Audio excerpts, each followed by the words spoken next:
Hey guys, good morning. I hope you're having the most magical day. I am here in Paris for 2 weeks on a solo trip, and I thought I would show you guys my adventure. Come along with me to Paris.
So I went into Anthropologie and I found this hat right there in the sale section. It was a price that I could justify buying it for, 20 euros. And it was in the color that I was looking for. I was looking for either a yellow or like a fuchsia or a coral pink. And look at that, it just flowed. I just entered the sales section, my go-to section in Anthropologie, and this was just right there. And I love this so much because look at the inside. Isn't that so pretty? So I'm obsessed with my find. This is, it just makes my outfit. It makes my outfit. I'm so happy. I find a lot of joy in self-expression through fashion and style and, you know, really embracing my authenticity and how I dress. And that's just a huge way that I find a lot of alignment in myself and how I feel a lot of joy. I hope this little rant inspires you to wear what makes you feel beautiful and to wear clothes that make you feel in alignment with your true self. For me, it's vibrancy, it's color, it's pops of boldness, but in a very playful, Gemini-like Leo energy.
One thing that I have been doing since I was 18 years old, living in New York City, really dirt broke, like super poor, living off of 99-cent pizza. Anytime I was in the city and I needed to use a public restroom and I didn't want to go into a McDonald's or a fast food place or just a place where there might be kind of gross bathrooms, because I'm very grossed out by dirty bathrooms, you just go to the Ritz-Carlton. Nicest place you can think of. Just walk right into the lobby, act like you're staying there, act like you have a room key and you don't, and just head right to the bathroom.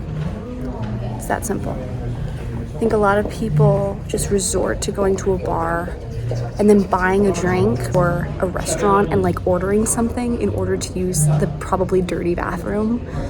Confidence goes a long way. If you act like you're staying there and you deserve to stay there and you have a room, even if you don't, no one's gonna question you, no one's gonna ask, and honestly, most people don't even care. Most people don't even care if you're even staying at the hotel.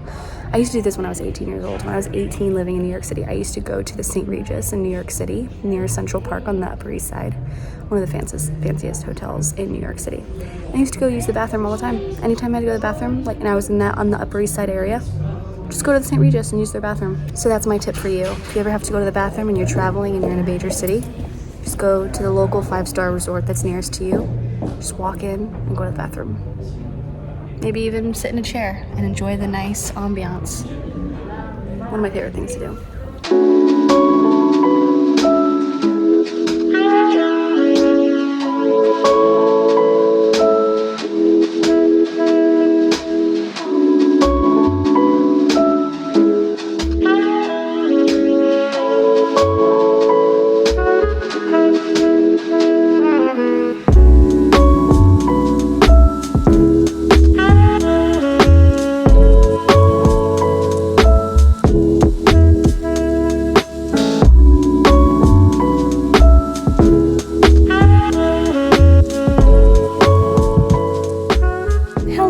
Hello, I'm back here in my tiny little studio Airbnb in the Layal area, which I will actually show you a quick little tour. I'm going to show you this little Airbnb. It's super cute.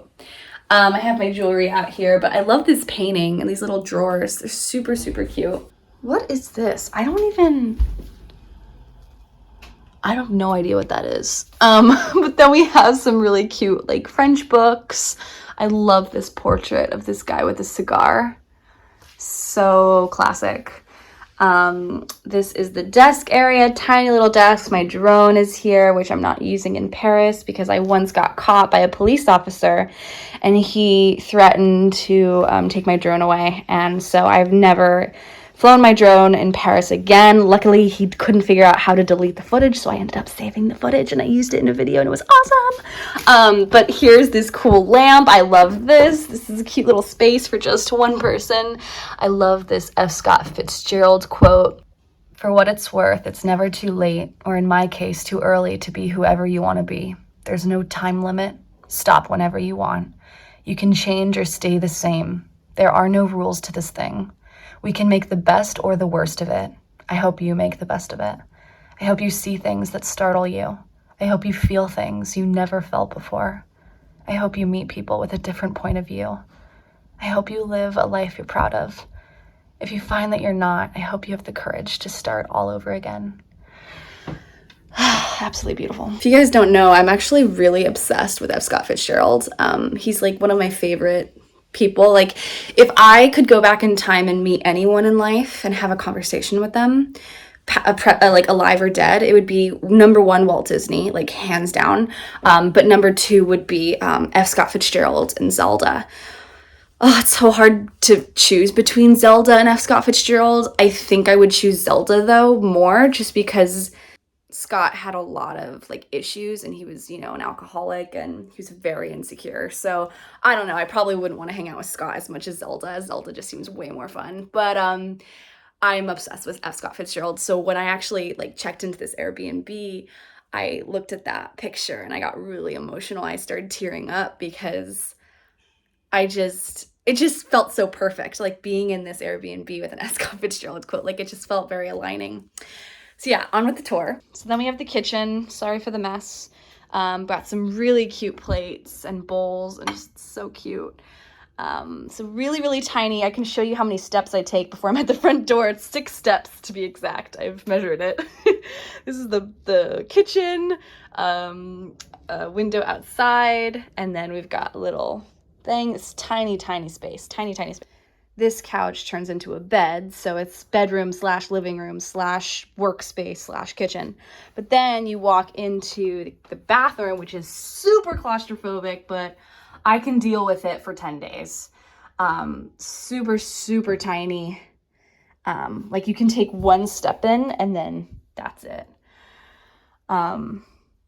So I also brought my towel with me because I find it so important to bring like a blanket or a towel or something that reminds you of home. And I'm really glad I brought this because this Airbnb only has one towel that they left in the Airbnb unit. And I like having a hand towel or like a face towel that's different from like the bath towel. So really, really glad I brought this. So that's the space. Basically, if you don't have a lot of money, if you're not super wealthy and can't afford a very expensive, spacious Airbnb, which usually they're like $400 or up a night, you're gonna get a tiny space. Like this, I lucked out finding this Airbnb because it's really cute and it's really nice. And it was expensive. It was like what, $180 a night, which is, it's a lot of money. It's quite expensive for an Airbnb. But the thing is, also booked it very last minute, but you know, the reason it's so expensive is it's in the center of Paris. And that's the thing about Paris, or really living in any city like New York or London or anywhere, is if you really want to live a quality life and have more space in your home, but also not spend a ridiculous fortune on it, you really have to live in the suburbs or live outside of the city. And so what I like to do is usually I like to stay in a suburb, but I actually for this trip wanted to be in the center of Paris. So what I'm doing is I'm splitting my time here in this really tiny studio in the city center, and then the rest of the time I'm going to be in a little suburb on the RER line outside of the city. And for that Airbnb, it's like 3 times the size of this, and it's €100 less. It was like 85 a night. For me, quality of life is significantly more important than living in an interesting, exciting city. Because I've done that. I lived for 5 years in New York City, and like I got that experience in between 18 and 22 years old. And like I lived that, and I don't ever feel like I ever need to do that again. I hope you liked the tour. I hope you like this little chit chat, kind of just putting this in the middle of the vlog wherever it fits. Before we get going on the next part of the vlog, be sure to hit that thumbs up button, that like button, because that's gonna help support my channel and the continuation and the growth of this channel. So I thank you in advance. So let's continue on with the vlog.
Man, I really liked the Abbey bookshop, but it was dusty down there. I had to leave because my eyes were getting really dusty, and it smelled so strong, like not mold, but like a damp basement smell mixed with dust and books. It was a lot. It was a lot. There was a girl down there that was reading for I don't know how long, and I was like, oh man, I wish I could do that, but I can't. I can't.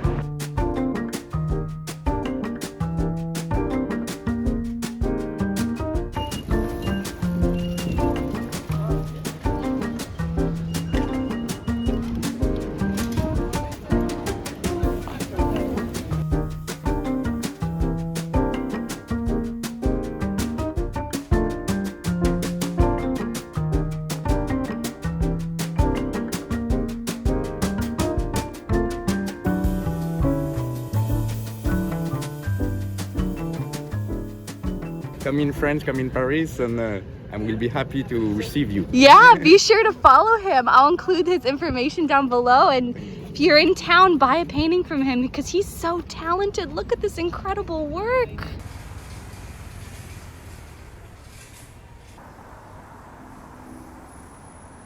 To me, the Seine River is the symbol of Paris.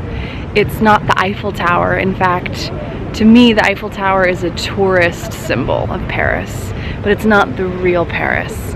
The real Paris is really the Seine River. And also cafe culture. Cafe culture is a huge part of Parisian culture and French culture in general. But you know, so many people always want to go to the Eiffel Tower, or they always want to spend a lot of time there. And I just feel like this is where it's at. The Seine River. Maybe the parks like Jardin de Luxembourg or the Tuileries, or just sitting at a cafe and people watching, you know, bringing a book with you and reading at a cafe and nursing a cappuccino for a couple hours. That is the real Paris. And if you ever wanted to have a more local experience, or if you wanted to come to Paris and you just wanted to take in the more French way, the Parisian way of doing Paris, I highly recommend just sitting by the Seine. Bring some groceries, some cheese, some baguette, picnic along the Seine, go to a cafe, because that's where it's at.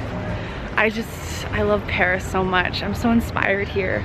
I always want to create when I'm here. Like, I want to film, I want to write, I want to read different literature, I want to go and read poetry. Like, every time I'm here, this always comes up, this energy like sparks within me. There's something magical about this place. I don't know if it's the architecture or the people or the fact that throughout history so many artists have come here and flocked here and called this place home. You know, from the poets and in the 20s, and you know, Picasso and F. Scott Fitzgerald and Ernest Hemingway and a lot of those American expats that came, and just all the people that have flocked here and made an artist community here in Paris. There's something here, and it's like, if you're an artist or a creative, you feel it. When you walk these streets, you're walking in the footsteps of so many artists who've come before us. And it's really inspiring, and being here in this present moment with these ducks and this beautiful Seine River and all the locals that are picnicking here along the river, it's just so inspiring.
things you can always expect in Paris. 5 floor walk-ups and no elevator. This is common and this is okay.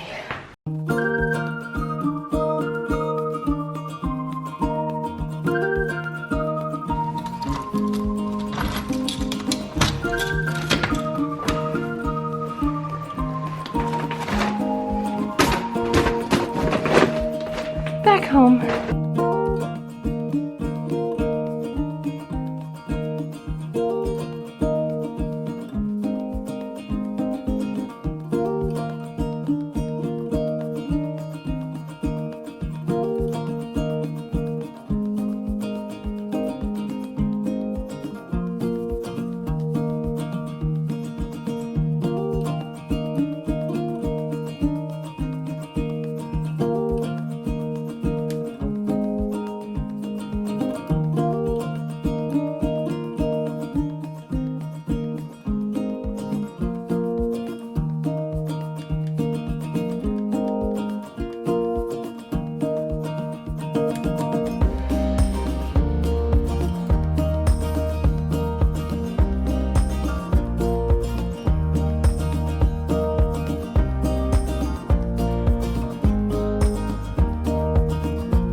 That was truly one of the best exercise classes I've ever taken in my life. I went to another cycling class in Paris a few days ago, and I liked the class kind of, but they had all these screens, and like there's all these lights and this big movie screen playing clips, and I don't know, the environment, the energy, just, I wasn't in alignment with it. It was a little too powerful, a little too hard, a little too intense for me. This experience with Caleb's at Dynamo Cycling, and I went to the Lafayette location. Oh my God. It was almost like a spiritual experience just because it was in pitch black darkness except for a few candles. There are a few lit candles, no screens at all. And Caleb's energy, guys, like I was just so inspired not only by him and the music and the candles and the darkness and the moving my body to the pleasure of my soul, but then all the women, like all the women that were in that class, they were just dancing and moving and so in alignment with their hearts and their bodies, and it was just empowering. Just, I feel so light, I feel so free, I feel so good and empowered and aligned. And my day started off pretty bad. You know, I had kind of a rough morning yesterday and today. And I'm finding like I'm able to really turn it around just by doing things that are in alignment with me, doing things that make me feel good after, and I can really raise my vibration just by moving my body to the pleasure of my soul and getting my endorphins going. Oh God, it was so great.